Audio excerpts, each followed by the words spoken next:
Националната установа Завод и музејот Битола продолжува со санацијата на црквата Свето Преображение во битолското село Гопеш. Состојбата на црквата, особено на куполата, беше загрижувачка.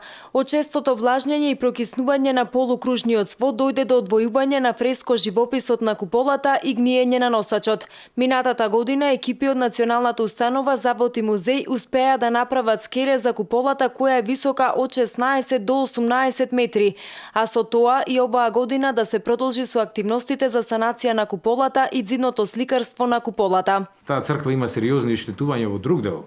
Значи таму имаме слегање на терено и пукање на тој северниот зид веќе одамна и тука се правеа некои зафати, релативно успеа да се застане на тоа.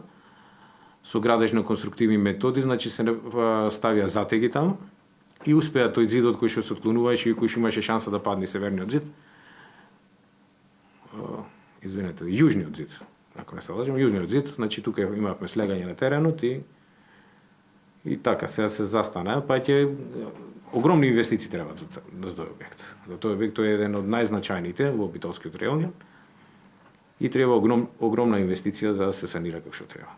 Црквата Свето Преображение во селото Гопеш е изградена во 1871 година и е дело на мајсторот Коста Оцер, чиј потпис е оставен и на југозападниот агол од објектот и е еден од поголемите црковни објекти изграден во поширокиот битолски регион.